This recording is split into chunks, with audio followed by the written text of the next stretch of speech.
Hello, it's Parm King, the Dungeon Master for Legends of Barovia, a Curse of Strahd campaign, and also the author of the Destiny's War series. Now, I mention that because today's Dungeon Master topic is about weaving a character's backstory into that campaign. Now, what makes great fantasy work, whether it's a novel or a television show, film, or even video game, is really the character's backstory. It gives them reason, the purpose, it propels them on their adventure, driving the story forward. Now, Wizards of the Coast has done an amazing job with their adventures and their campaigns. As I mentioned before, I am the Dungeon Master for Curse of Strahd, which is fully fleshed out from the original game Ravenloft. There's so much rich detail and history in there. Unfortunately, Wizards of the Coast doesn't know how many players are going to play or the type of players. And it's up to us, the Dungeon Masters, to weave your characters into the story. Now, typically, what happens is these campaigns introduce what's called the adventure hook. You know, it's the hook to try to hook you, the player, into Barovia. And I don't really like that. I think it's kind of shallow, right? You're a bunch of adventurers, you're at a tavern, and all of a sudden a mist comes in and you're stuck there, or you're tricked by a gypsy or some werewolves get you. And it's a hook to pull you in, an adventure hook. And I believe a much better way of getting your characters immersed into the campaign is by weaving their own backstory into the campaign. And today I'm going to go step by step on how I do that, and I'm going to be using my players and my campaign as an example. And it's fairly simple. It's 3 simple steps. Now, whether you're playing online like myself using the Foundry platform, which I'll show a couple things that I use in Foundry, or whether you're using Roll20 or Fantasy Grounds, or even if you're playing at home on a tabletop with miniatures and books, you can use these tips and ideas to help weave your character's backstory into the campaign. Now, as a dungeon master, you're going to run into 2 types of players. One kind of player is going to write you a full essay about the history of their character and its rich history, and it's really helpful. And then you're going to run into the other extreme, the player that really doesn't know where to begin. Now, Dungeons & Dragons, Wizards of the Coast have provided us with some basics to help us start laying the foundation to your character's backstory. And I'm going to show you how I do that here with D&D Beyond, which is free. So let me just switch over to that really quickly. And here we are weaving the backstory for your character. If you go to D&D Beyond, you can go ahead to create a character builder. And I created a character. This is actually a character that I use in one of the games I'm playing in. His name is Flynn Fipplebottom. He's a halfling thief. Now, this page is actually section 4 called Description. It's probably the most underutilized section in all of Dungeons & Dragons. There's a lot of players that just skip this and they don't even do anything with it. And one of the reasons that makes sense is there's no mechanics here involved. It has nothing to do with rolling dice or spell casting or combat or movement. It's just, you know, a lot of people go, well, it's just filler, it's unimportant. Well, for me, the Dungeon Master, this is one of the most important pages because this really kind of fleshes out the backstory of your character and gives me some ideas on how to weave your character into the story in the world in which your character is going to participate. So the first thing on this page is make sure you pick out a background and go ahead and read the flavor text here. I'm a criminal, experienced with criminal history, breaking the law, and you're connected with the underworld. And that begins to lay the foundation. But there's another section in here. This section is usually always skipped, and don't skip it. If you go to the very bottom of the page, and it's also in your player's handbook, is a section called Personal Characteristics. It's personality traits, ideals, bonds, and flaws. And why is this so important? Is because there's some nuggets of information in here that will really help you create an amazing backstory. Trust me on this. So let's look at just bonds, for instance. So here's one bond. Look at number 5. And I don't random roll these. Have your characters read them and pick one of them, because this is really going to be helpful for you creating your character's backstory. So this one right here, look at number 5. I'm guilty of a terrible crime. I hope I can redeem myself for it. Now, if you read that out of context, big deal. But this character is a thief. He's a criminal. He's a spy. He's part of the underworld. What kind of crime did he commit that's so terrible that he feels guilty for? I mean, think about that for a second. Look at the next one. Somebody I love died because I made a mistake. That's pretty heavy stuff if you think about it. How do I weave that into the character's backstory? Now, your character might not know, might not have an idea, and you can ask them, hey, can I use that and weave it into the campaign? Maybe there's somebody that you care about that's died because of something that happens in the campaign.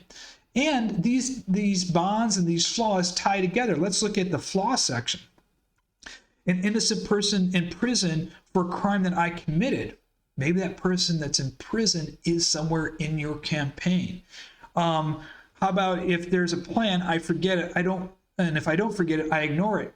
Probably something happened in the past that might have gotten that person into prison, and you're trying to avoid making the same mistakes. So these flaws and these bonds and these character traits have little nuggets of information that you can kind of explore and pull out into your campaign. Now, what I suggest as a dungeon master, I have a pre-session 0. I call this a player session. So I talk with each player separately about their character as a role in their character. So one of the most important elements I do is make sure that they select their background and fill out these 4 sections, whether or not they're going to write an essay about their character, because this is going to help them with some of the characteristics of how their character behaves, but it's going to give you some nuggets of information to start building and weaving in that character backstory into your campaign. These player sessions before session 0 are a great time for you and your player to talk one-on-one to kind of really flesh out some unique things about your character. This is not about rules and rolling and spells. This is really about the role-playing aspect of the game. Maybe you're going to figure out a particular NPC in the game that might know of your character. So this is a really good time to explore those things with your player in this player session and go through these 4 sections. Now, once you've done this, you've filled out the 4 sections, the personality traits, ideals, bonds, and flaws. You're going to have a basis to start doing your character background story in combination with the background. The next thing you're going to do is you're going to go to your campaign. And now I'm here in D&D Beyond, so I'm just going to bring up online. If you have the book, you can open up with me. Now, the first thing before we go through this, number 1 rule as a dungeon master, read the campaign book from cover to cover. Before you even think about who's going to play or when you're going to play or your sessions, read it cover to cover. When you're done reading it from cover to cover, go through it again cover to cover. This time you can breeze through it faster and either take post-it notes or highlighter, highlight and take notes of these 3 things. So these are the 3 important things. Important locations, important NPCs, and important items. Now, let's take a look at Curse of Strahd, and let's say you've never seen this before and you're looking at it for the first time with me. The content page is your outline to help weave in your character's backstory. There are 3 things on this page important for you to help build your character's backstory into your campaign. Number 1 is the chapters. We can see right here, there's some things. Before you know anything about Curse of Strahd, there's a couple things that are going to stand out right away that you and your players can be familiar with. Werewolf Den. We all know what werewolves are. There's a location here called the Werewolf Den. Werewolves, interesting. Lycanthropy. Werewolves. What is a werewolf? Wow, it's a curse, human turning into a wolf. Awesome. You have ruins here. Ruins are always an interesting place to discover stuff. There's also a winery here. We all know what a winery is. There's a winery in this game. There's a secret, or there's a temple here. There's an Order of the Silver Dragon and a mansion.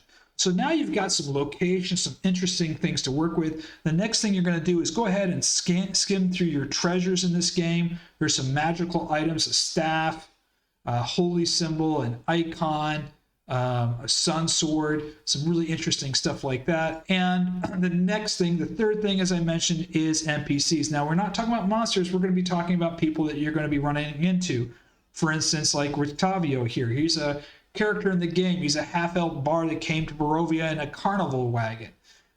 So there's a bunch of NPCs in here that you're going to want to know about to introduce your characters to who you may want to connect to your characters. There's an abbot in here, and there's a priest, and all kinds of stuff.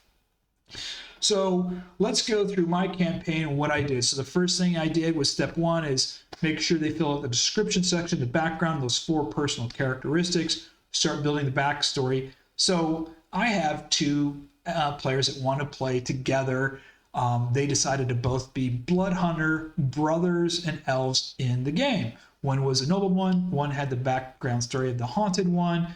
They filled out those character traits. We talked a little bit about it, and I thought blood hunter, interesting. Elves, werewolves, boom, there's the idea right there. Their father, the family is cursed with lycanthropy, which skips several generations, and every now and then it rears its ugly head. And in this case, their father has lycanthropy, and it started showing up with the full moon rising, and we call that process the rising.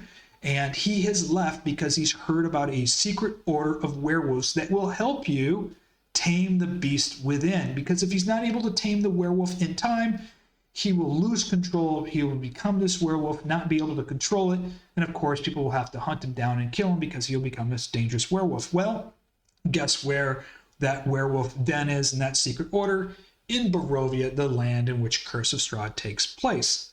My second two characters were a cleric and a paladin. And I noticed in here this weapon was called the Sun Sword. It was very interesting. And there's this location called Argynvost in the Order of the Silver Dragon. And when you read about it in here briefly, it's an ancient order of knights that got together under this wealthy person named Argynvost, who happens to be this silver dragon, and they fought the Dark Lords and they lost. And I thought, wow, this is great. This is an order of knights trying to fight evil and darkness. And so what I did was I created the Order of the Dragon, which was a religious order of all clerics and paladins working together to fight darkness, bringing these two players together. And their lord and master, Lord Botan, went on a quest for the fabled legendary Sun Sword that was used by the Order of the Silver Dragon to try to defeat a Dark Lord, and it's been lost. And so the leader of their order has disappeared on this quest for this fabled legendary Sun Sword. Now, that means my cleric and my paladin have purpose to go to Barovia to search for their master, this quest, and this Sun Sword.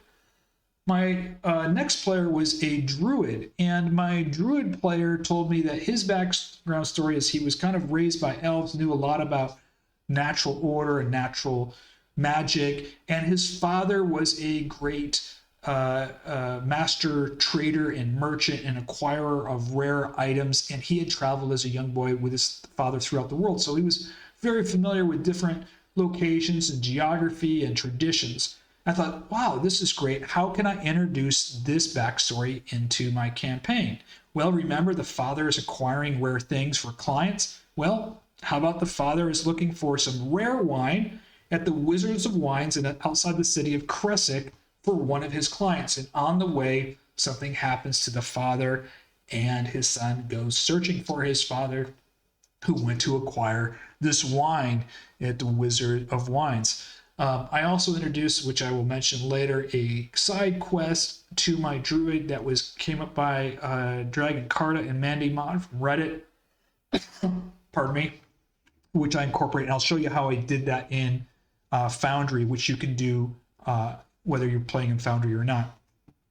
My last player was the Warlock.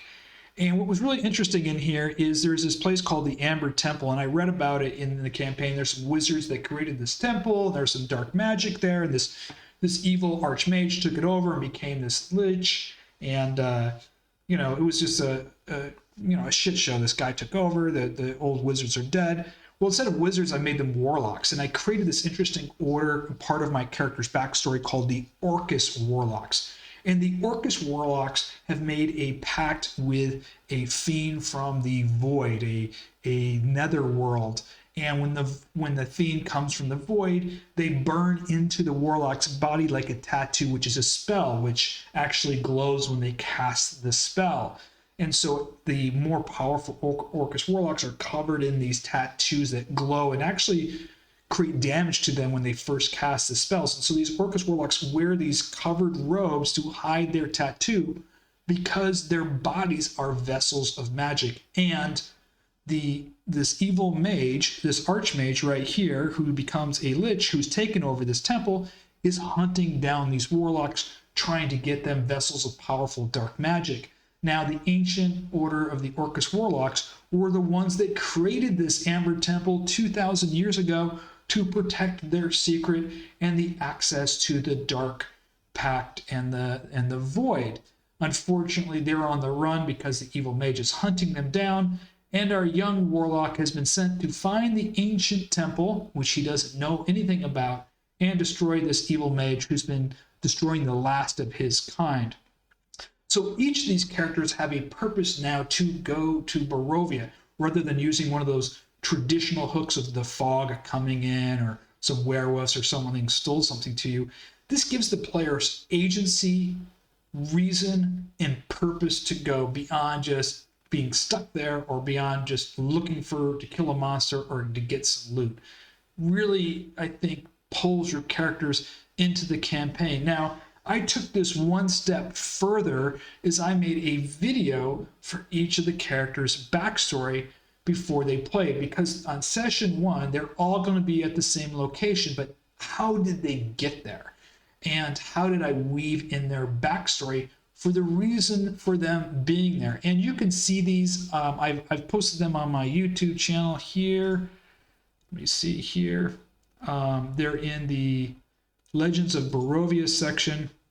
And there's one for each of the characters. And so, for instance, there's one here of the Armaker's Secret, which is the Blood Hunter brothers. And so it's just a little slideshow, which I've incorporated their own backstory in with how it ties into the campaign. So the end of the video ends with them showing up at the inn, the Baron Bow Inn, just outside of Barovia. And so the video has some pictures of the father. All he could to control his frustration. There's the curse. Every manner here, of will to suppress talk about the curse a and little eventually, bit, and wising, how family member became a werewolf.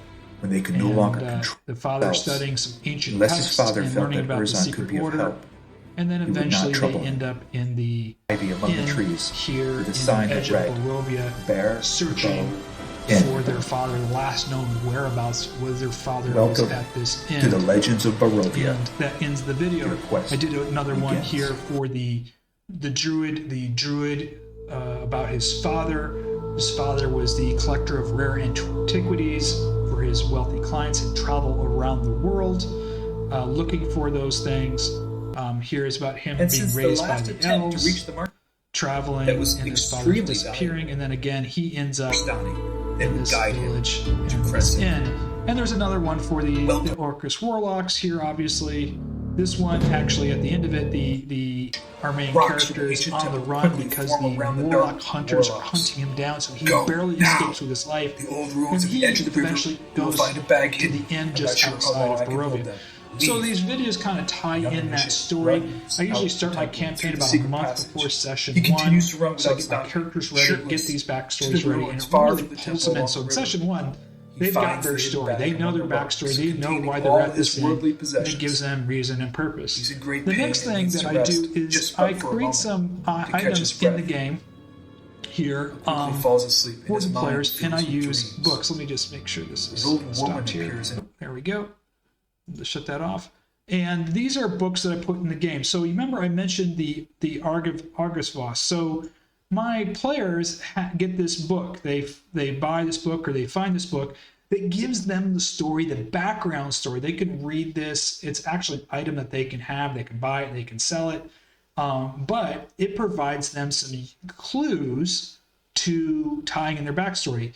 The Battle of Argynvoss, the Order of the Silver Dragon, and here's where I tie in both players' backstory. I have the Warlock looking for the ancient Amber Temple. As you can see here, it says a repository for evil power guarded by forces of good. Rare Warlocks known as the Orcus who could command and control the void, the dark forces. So now I've tied in the Amber Temple and the Orcus Warlocks with Argynvoss and the Order of the Dragon and the Silver of the Dragon. So now there's reason for my Warlock and my Cleric and my Paladin to be working together for a common goal. One looking for the secret temple and destroying the evil mage, the other one looking for this legendary sun sword and finding out what happened.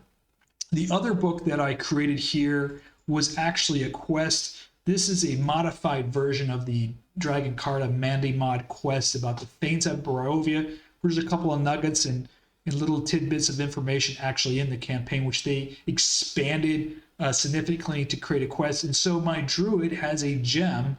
This part of his backstory gets this gem, and this leads into him learning about the Fanes of Barovia and how to restore it. And I have some links in here to some shrines and some locations, some items that he'll need to acquire to perform these rituals to restore the Fays, these kind of fairies, and restore the lands of Barovia. And this kind of ties into the Dark Lord and Lord Strahd as well. And so books are a great way, here's the Orcus book, the history of the Orcus Warlocks, which my wizard finds. And you can type these up, and I actually polyglotted this, by the way, just as a side note, in here when I originally did this. The other players couldn't read this, as I put it into polyglot, which is one of those ways that you can write in Elven or whatever, so that only my Orcus Warlock could read this. So adding these books, and you can print these out and give them to the players at a table or use them like I do in Foundry, are a way to pull your story, character's backstory into a quest or into the campaign. And so now all my players have a reason to be in Barovia.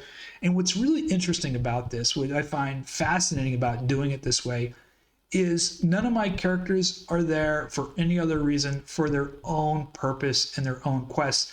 And Lord Strahd at the beginning is just a backstory, right? He touches in on each one of their quests. He touches in on the Argynvost story, on the Amber Temple story, on the Fanes of Barovia story. So he's this constant thread that's woven through the entire campaign.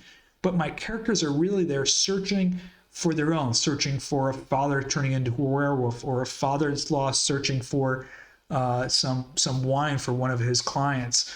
The knights, paladin, and the cleric looking for this holy relic, legendary weapon in the story of the Argynvost. The warlock looking for the ancient hidden temple of his people, and the evil mage that's been hunting down his people. So they all have a reason to be there, and that really gives them so much more purpose and really pushes them forward, driving them to find information to help them, to help a father in need, to establish value for their order and find this relic, or in the Warlock's case, to save his people. I hope you found this video helpful. If you did, please click like. That's how the YouTube algorithm gets more people to watch my video. Please subscribe. And again, if you're interested in the Curse of Strahd campaign, please watch we stream every Thursday at 6 p.m. UTC+1. That's London time on Thursdays. Go ahead and join in our stream. I'll go ahead and answer questions during the intermission period. I hope you like this video, and may all your rolls be critical 20s. Until next time, this is Parm King signing off.